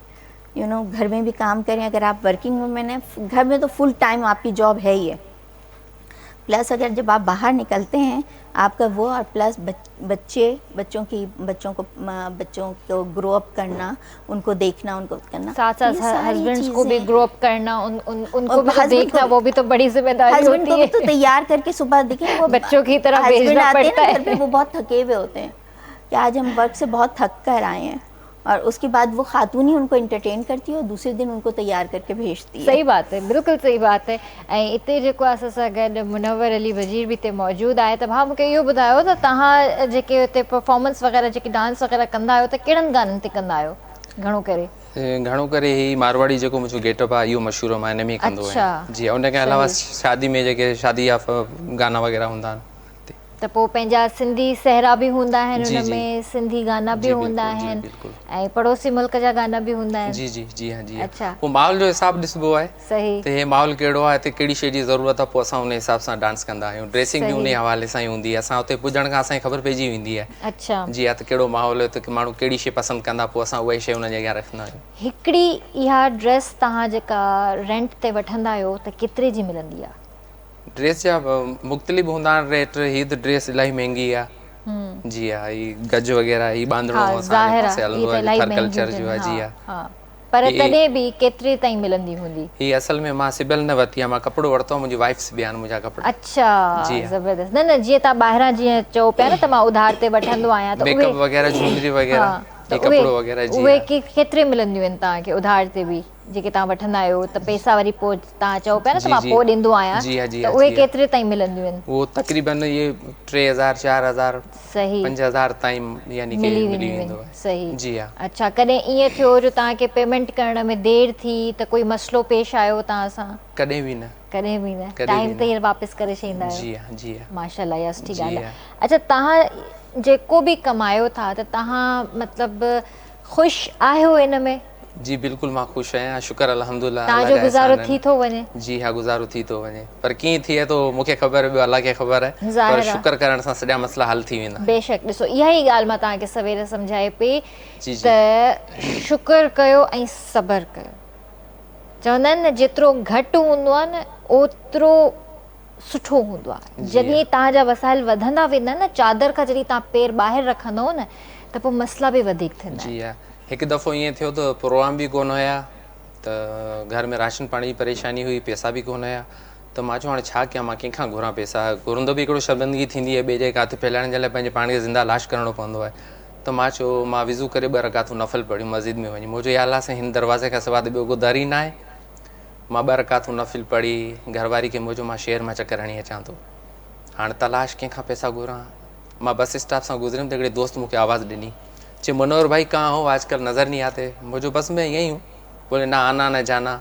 वो ॻाल्हि कंदो रहियो, मुंहिंजो हिकिड़ो हथु खीसे में विधई, खीसे में विझी मूंखे 500 रुपया ॾिनई। मुंहिंजो क्या हुआ? बोले यार आज पता नहीं क्यों मेरा दिल कर रहा मैं आपको खर्ची दूँ। उहो 2 रकातूं नफ़िल जो कमाल हो। थींदो आहे, अलाह साईं कोई न कोई ज़रियो पैदा कंदो आहे, पर ना उम्मीद न थियणु खपे इंसान जी खे, हा। मायूस न थियणु खपे। जी हा। ऐं बहितरीनु वक़्तु अथव तहजुद जो, जॾहिं अलाह साईं इलाही वेझो हूंदो आहे असांजे। उन वक़्तु जॾहिं तव्हां पंहिंजी निंड मां बेदार थी करे अलाह खां कुझु बि घुरंदव न, मुंहिंजो तवक्कल आहे, मूंखे यकीन आहे पंहिंजे रब ते, उनजी ज़ात ते मूंखे यकीन आहे, अलाह साईं ॿुधे थो, अलाह साईं ॾिए थो। जी बिल्कुलु। उन वक़्तु न, ॿिए ॾींहुं न त 3 ॾींहं तव्हांजे हक़ में अलाह साईं बहितरी करे थो। अलाह साईं चवे थो न त मूंखां घुर, मां तोखे ॾींदमि। मां उहे दोस्तनि खे चवां थो, जेकॾहिं तव्हांजो कंहिं में कमु पए त पहिरीं 2 रकातूं नफ़िल पढ़ी पोइ उन वटि वञो। हा बिल्कुलु अलाह खां दुआ इहा घुर, अलाह साईं मां हिन माण्हू वटि पहिरीं वञां त थो। कंहिं इंसान खे अलाह साईं कमु न विझे अॼुकल्ह जे दौर में, मां त इहो ई चवंदमि। बिल्कुलु तव्हां सही था चओ। चवण जो मक़सदु इहो आहे त अॼुकल्ह जेके हालात में वक़्तु हले पियो न, हर कंहिंजी पंहिंजी सोच हूंदी आहे। मां त ईअं चवां थो, छो त मां त सभु शयूं ॾिसी वेठो आहियां, ज़ाहिर आहे एतिरी उमिरि मूं बाणी आहे, 5 ॿारनि जो पीउ आहियां, काफ़ी कुझु जेको सो अॼुकल्ह जे दौर में जेके बि रिश्ता आहिनि सभु मतिलब ते क़ाइमु आहिनि, पोइ चाहे हू पंहिंजा हुजनि या परावा हुजनि या रत जा रिश्ता हुजनि। सही ॻाल्हि आहे, बग़ैर कंहिं लालच जे, बग़ैर कंहिं मक़सद जे केर बि कंहिंजी मदद नथो करे। सही ॻाल्हि आहे। तव्हांजा ॿार केतिरा आहिनि, मतिलबु उमिरूं केतिरियूं अथनि, न्याणियूं केतिरियूं आहिनि, पुट केतिरा आहिनि? मुंहिंजी 4 धीअरूं आहिनि, 1 पुटु आहे। माशाअल्लाह। पोइ उन्हनि खे पढ़ायो पिया? अदी मां पाण डांसर आहियां, आर्टिस्ट आहियां, पर घर में मां टीवी न रखी आहे। मुंहिंजी छोकिरी आलमाड़ी जो कोर्स करे पई। माशाअल्लाह मुंहिंजी माशाअल्लाह छोकिरी TC पारां क़ुरान पूरा कया आहिनि, हाणे कोर्स करे पियो कारी जो। ऐं घर में मुंहिंजी वाइफ, मुंहिंजी धीअरूं, असां पाण बि जेको सो अलाह जो शुक्र आहे नमाज़ वग़ैरह पढ़ंदा आहियूं। घर जो माहौल असांजो दीनी माहौल आहे। माशाअल्लाह, सुठी ॻाल्हि आहे, सुठी ॻाल्हि आहे। पर वरी मां ॿियो इहो चवंदुसि त जेकॾहिं को बि इंसान कंहिंजी मदद नथो करे सघे त हुनखे ॾुखाइण जो हक़ कंहिंखे ॾिनो आहे? जेकॾहिं कंहिंखे ख़ुशी नथा ॾेई सघो त कंहिंखे ॾुखायो त न। उहो बि असां पाण उन्हनि खे हक़ ॾिनो आहे न। असांखे अची ॾुखाए वेंदा, असां रोई 2 ॻोढ़ा ॻाढ़े वेही रहंदासीं, इहो असां ई अथॉरिटी ॾींदा आहियूं। कंहिंखे हिमत न हुजणु खपे त कोई कंहिंखे कुझु चवे। ऐं काफ़ी माण्हू अहिड़ा हूंदा आहिनि पंहिंजे चहिरे खे, पंहिंजे कपिड़नि खे साफ़ु रखंदा आहिनि दुनिया वारे खे ॾेखारण जे लाइ, पोइ उहो पंहिंजे दिलि खे साफ़ु छो न रखंदा आहिनि जंहिं में अलाह ॾिसंदो आहे, अलाह रहंदो आहे। त मुनाफ़िक़त छा खे चइबी पोइ? इहे बि त शयूं आहिनि न, मुनाफ़िक़त छा खे चइबी पोइ? जेकॾहिं 5 मिंट जो बि कमु कंहिं में पए थो त हू दिलासा ॾींदा आहिनि, शाम अचु सुबुह अचु। उहे शाम ऐं सुबुह उन्हनि जा हफ़्तनि में, महीननि में, सालनि में बदिलजी वेंदा आहिनि, पर मसइलो हल नाहे थींदो। इनखे ई त बेईमानी ऐं मुनाफ़िक़त चइबो आहे मुंहिंजा भाउ, दुनिया इसी का ही नाम है। मूंखे इहा ॻाल्हि सम्झ में नथी अचे, आख़िर छा करणु चाहिनि था? तव्हांखे सम्झण जी ज़रूरत आहे। तव्हां सम्झो दुनिया जे चकर खे, तव्हां दुनिया खे छॾियो, तव्हां दुनिया जे चकर खे सोचो त दुनिया गोल आहे, दुनिया गोल घुमाईंदी आहे। तव्हांखे होशियारु थियण जी ज़रूरत आहे बसि। त असां सां गॾु एजाज़ भाभी ते मौजूदु आहे ऐं माशाअल्लाह ॾाढी ज़बरदस्त आवाज़ु आहे। ऐं कुझु हींअर तव्हां खां ॿियो गानो ॿुधणु चाहींदसि, छा ॿुधाईंदव? कुझु क्लासिकल ॿुधाईंदव या? हाँ बिल्कुलु, साईं अब्दुल गफ़ार तबस्सुम साहब जिन जी शायरी आहे, तमामु ख़ूबसूरत शायरी आहे। जी जी ज़रूरु ॿुधायूं पिया तव्हांखे।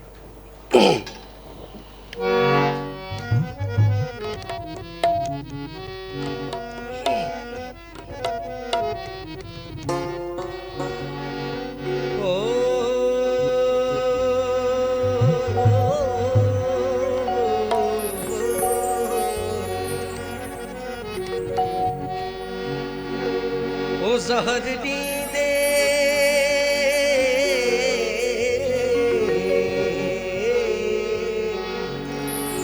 ज़हर ॾींदे त ज़हर पी वेंदुसि,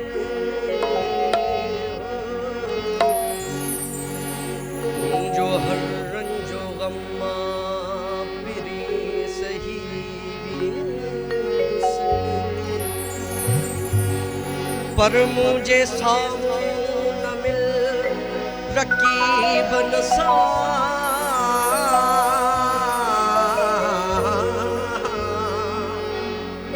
मां सफ़ा भोरा भोरा थी,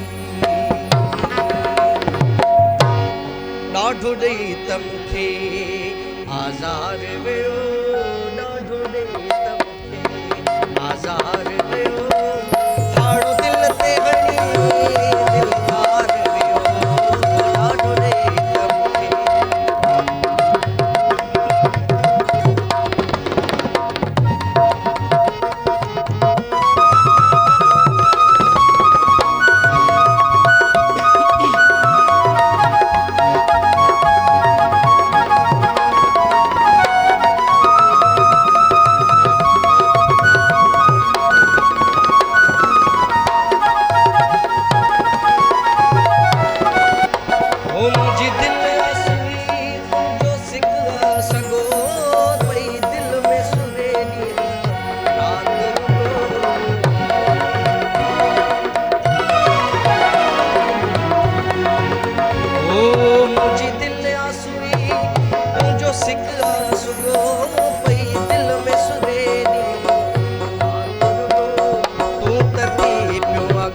अघारो यार पको तूं त थी पियो अघारो यार पको तूं त थी पियो अघारो यार पको करे बिरह मूंखे बीमार वियो ॾाढो ॾेई त मूंखे आज़ार वियो ॾाढो ॾेई त मूंखे आज़ार वियो धाड़ो दिल ते हणी दिलदार वियो ॾाढो ॾेई त मूंखे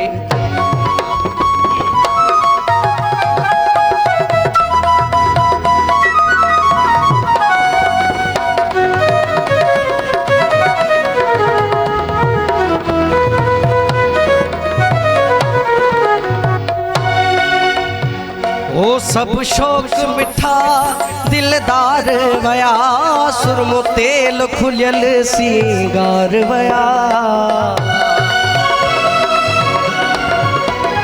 ओ सब शौक़ मिठा दिलदार वया सुरमो तेल खुलियल सिंगार वया कहिड़ो जन जो जीअण जंजाल वया कहिड़ो जन जो जीअण जंजाल वया करे सुन सॼो संसार वियो ॾाढो ॾेई त मूंखे आज़ार वियो ॾाढो ॾेई त मूंखे आज़ार वियो धाड़ो दिल ते हणी दिलदार वियो ॾाढो ॾेई त मूंखे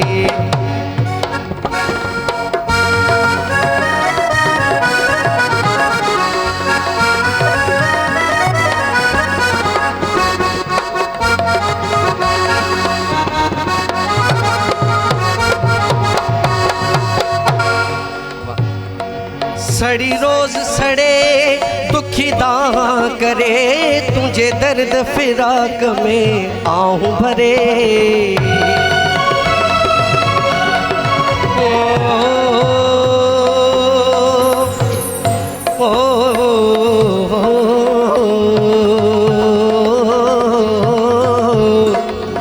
ओ सड़ी रोज सड़े दुखी दां करे तुझे दर्द फिराक में आऊं भरे तू जो तबसुम पियो गणतिन में करे तू जो तबसुम पियो गणतिन में करे बिजी हो भजी दिल ता सजण अख्तियार वियो ॾाढो ॾेई त मूंखे आज़ार वियो ॾाढो ॾेई त मूंखे आज़ार वियो धाड़ो दिल ते हणी दिलदार वियो ॾाढो ॾेई त मूंखे वाह वाह वाह मूंखे इहो ॿुधायो त तव्हां बेसिकली बलोचिस्तान मां आहियो जी अच्छा बलोचिस्तान डेरा मुराद जमाली मुंहिंजो जेको आहे सो ॻोठु आहे जी जी नसीराबाद सां ई मशहूरु आहे अच्छा अच्छा सही ऐं हींअर तव्हां उतां ई स्पेशली आया आहियो हा मां हुतां ई आयो आहियां पंहिंजो बलोचिस्तान डेरा मुराद जमाली मां अच्छा जी जी त उते तव्हांखे कीअं मोट मिलंदी आहे तव्हांजे मतिलबु हिन फ़न जी हुते बसि इहो पंहिंजो फ़न पेश कंदा आहियूं हुते जेको आहे सो ॿुधण वारा आहिनि पोइ मोट बि ॾींदा आहिनि हा ईअं ई आहे सॼो किसो कॾहिं तव्हांजो ख़्यालु कोन थियो तव्हांखे त मतिलबु मूंखे बि कराची शिफ्ट थियणु घुरिजे हा ईअं त ख़्यालु त थियो आहे बहरहाल उते शुक्र अलहमदुलिल्लाह असांजो निज़ाम ओके लॻो पियो आहे अच्छा जी जी जी जी जी सही प्रोग्राम जे हवाले सां छो त असांजो सॼो निज़ाम इन में आहे न सो प्रोग्राम जे हवाले सां सभु शइ जे हवाले सां फ़िलहाल तो के लॻा पिया आहियूं सही अच्छा मूंखे हिकिड़ी ॻाल्हि ॿुधायो या मूंखे शइ तव्हां में बि महसूसु थी आहे जिनसार में बि थींदी आहे जेके घणो करे क्लासिकल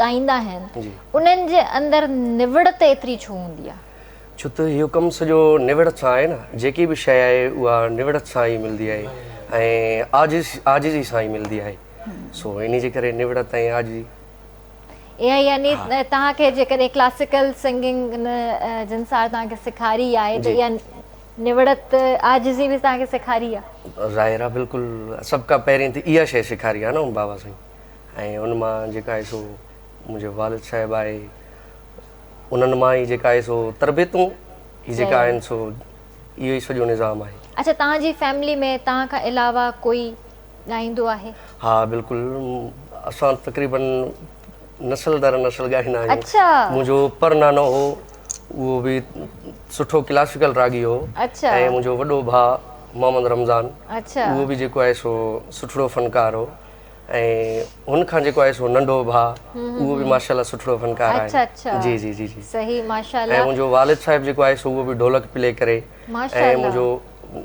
नंढो भाउ जेको आहे अली नवाज़ वॾो भाउ सॉरी उहो बि जेको आहे सो ढोलक प्ले करे अच्छा अच्छा माशाल्लाह माशाल्लाह ज़बरदस्त है तो तव्हांजो यानी सॼो घराणो ई माशाल्लाह फन जो जी जी जी आहे जी जी त शुक्र ही पोइ वरी बि उहा ई ॻाल्हि उते ई थी अचे त जिनसार ही छो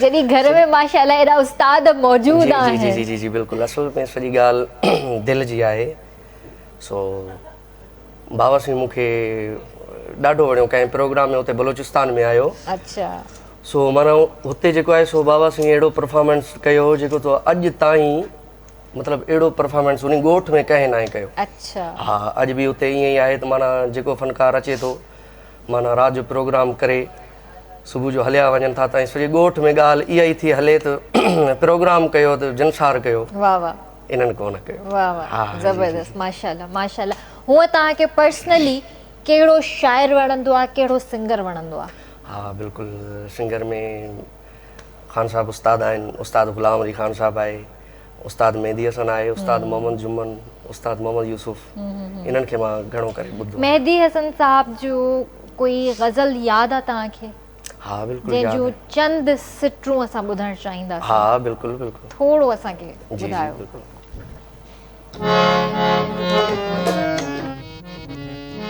मुख़्तसर तव्हांखे ॿुधायां थो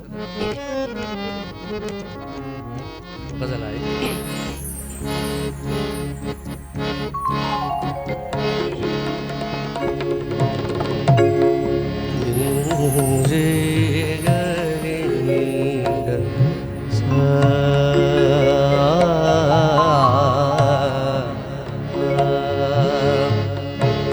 तमामु प्यारी ऐं मशहूरु गज़ल मुख़्तसर तव्हांखे ॿुधायां थो रंजिश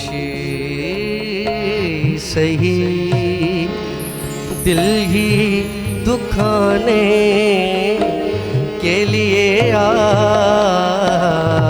रंजिश सही दिल ही दुखाने के लिए फिर से मुझे छोड़ के जाने के लिए रंजिश सही दिल ही दुखाने के लिए रंजिश सही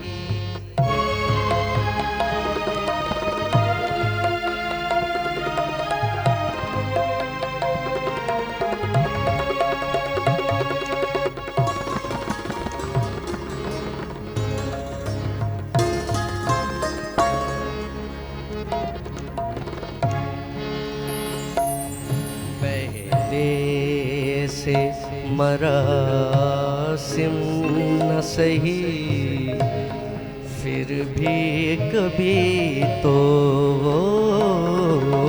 पहले से मरासिम न सही फिर भी कभी तो तू मुझसे खफा है तो ज़माने के लिए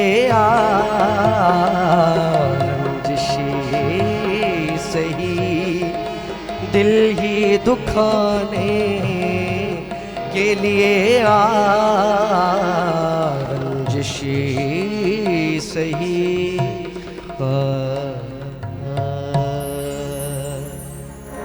दिल ख़ुशि करे छॾियो अॼु वाकई माशाल्लाह इहा मेलोडी एॾी कमाल आहे जेका मां चवां थी त अॼु बि ॿुधिजे थी त वणंदी आहे जी जी जी जी ऐं अहिड़ी मेलोडीज़ हाणे ठहनि ई नथियूं न न न न बिल्कुलु ऐं असल में हीउ जेको आहे सो सच आहे जी जेको जो मिसाल पंहिंजो उस्ताद मोहम्मद मेहदी हसन ख़ान साहब ऐं पंहिंजो उस्ताद ग़ुलाम अली ख़ान साहब मां इन्हनि जो घणो फैन आहियां ज़ाहिर जी जी जी ज़ाहिर जी वॾा नाला सॼो आहिनि। सच आहे हा, वॾा नाला आहिनि, इंटरनेशनली हिननि खे पसंदि कयो वेंदो आहे, हिननि जूं ग़ज़लूं, इन्हनि जो आवाज़ अॼु बि मतिलबु महफ़िलुनि में जादू जॻाईंदा आहिनि। जी जी जी जी सो अॼु टाइम त तमामु घटि हुयो, तव्हांखे एतिरो घणो न ॿुधी सघियासीं, पर इहो वाइदो आहे मुंहिंजो तव्हां सां, इनशाअल्लाह ज़िंदगी रही तव्हां वरी जॾहिं बि ईंदा त ज़रूरु असांजे डायरेक्टर खे इंफॉर्म कंदा, हिकिड़ो प्रॉपर तव्हां ते शो कंदासीं इंशाअल्लाह। इंशाअल्लाह असां ज़रूरु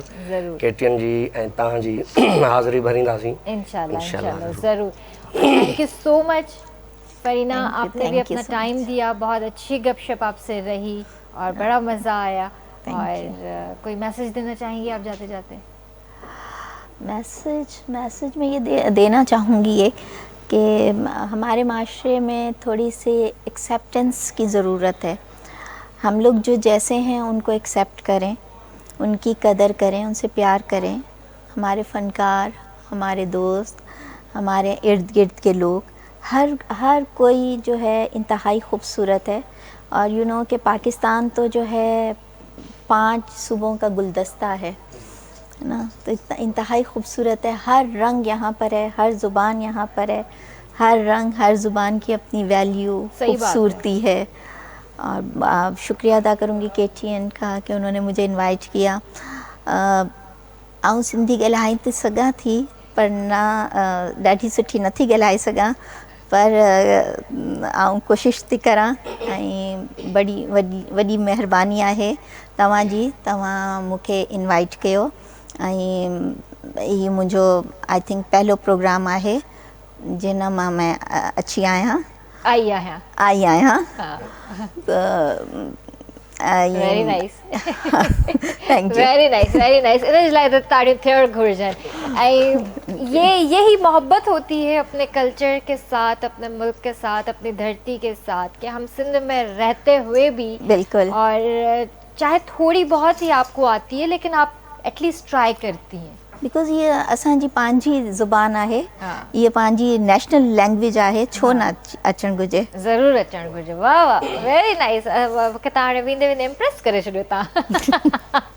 अच्छा, समझ तो आपको पूरी आती है? हाँ, समझ तो पूरी आती है। अच्छा, किसी सिंधी फैमिली में तो शादी नहीं हुई भी? नहीं। अच्छा, वैसे ही आपको आती है थोड़ी थोड़ी, बचपन में पढ़ी भी तो होगी ना, इस वजह से। और आप माशाल्लाह प्रोफेसर खुद भी हैं, इस वजह से भी। चले ज़बरदस्त जी। एजाज़ भाई, कोई मैसेज ॾियणु चाहींदो? हाँ बिल्कुलु, मैसेज मां पाकिस्तान में जेको आहे सो इलाही जेको आहे सो टैलेंट आहे। मां उन्हनि खे इहो मैसेज ॾियणु चाहींदुमि त तव्हां ॿाहिरि निकिरी अचो।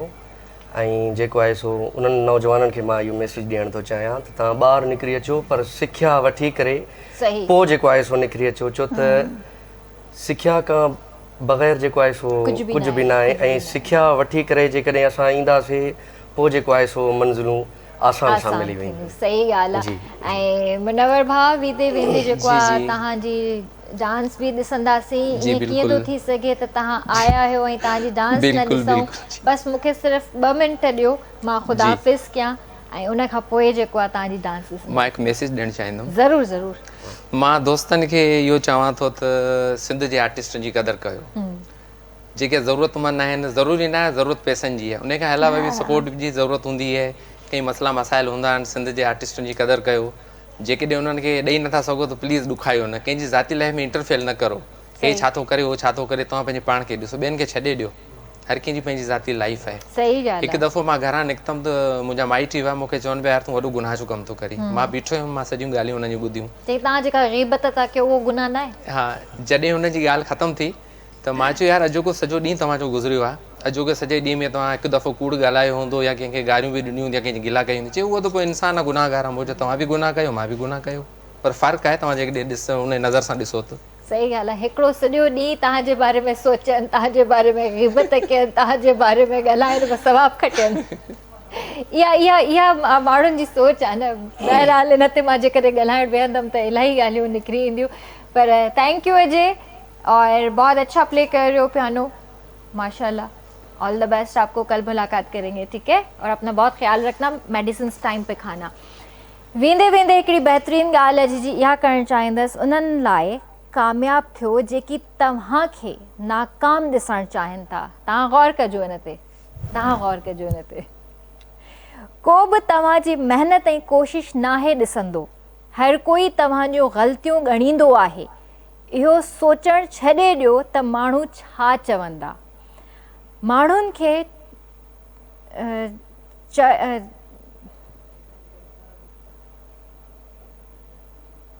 माण्हुनि खे चई ॾियो त तव्हांखे अॻिते वधणु ॾियनि। मुंहिंजी सिंधी पढ़ण में थोरी ख़राबु आहे, इन करे मूंखे थोरी कोशिशि करणी पई त लिखियलु छा आहे। कामयाबी तव्हांजो कदम चुमंदी। ऐं वाक़ई इहा ॻाल्हि हक़ीक़त आहे त माण्हुनि खे छॾे ॾियो, माण्हू छा सोचींदा, छा चवंदा, छा चाहिनि था, तव्हांखे अॻिते वधणु न ॾींदा, छो त हू पाण कंहिं मंज़िल ते नथा पहुची सघनि। इन जे करे हर कोई इहो ई चाहींदो त हिन खे मां अॻिते वधणु न ॾियां, हिन जे कम में मां रुकावट थियां, छो त जेको कामयाबु थियणु चाहींदो आहे त हुन जूं मंज़िलूं अलाह साईं पाण ई आसान करे छॾींदो आहे। सो इंशाअल्लाह ज़िंदगी रही त तव्हां सां सुभाणे मुलाक़ात कंदासीं। तेसीं ताईं मूंखे ऐं RBS जी पूरी टीम खे ॾींदा इजाज़त। अल्लाह हाफ़िज़। जी भाउ अचो।